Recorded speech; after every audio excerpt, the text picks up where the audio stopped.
It is a dull week in London, so we shall recount one of the finer, more dashing moments of yesteryear, about a gentleman now so staid, and, dare we say it, boringly married, that this author has had no cause of late to include him in these papers.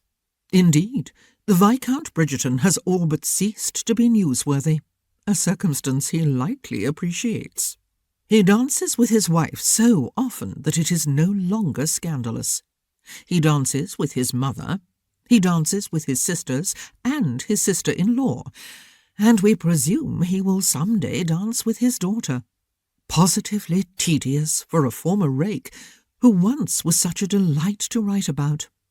But if this author had to recount one moment that younger members of the ton might not have heard tell, and about which older members may have forgotten, it is the time he did that thing, on that evening.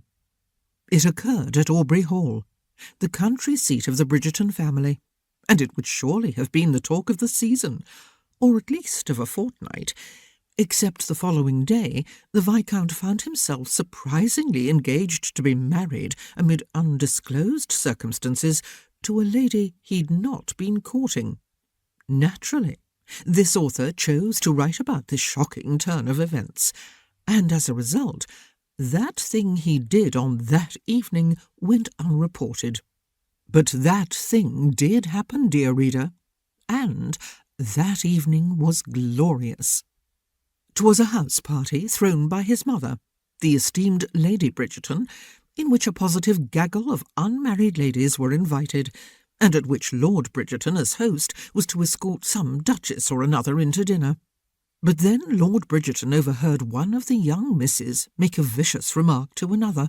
Who the injured miss was is unimportant to the story, and who the mean one was we shall not dignify.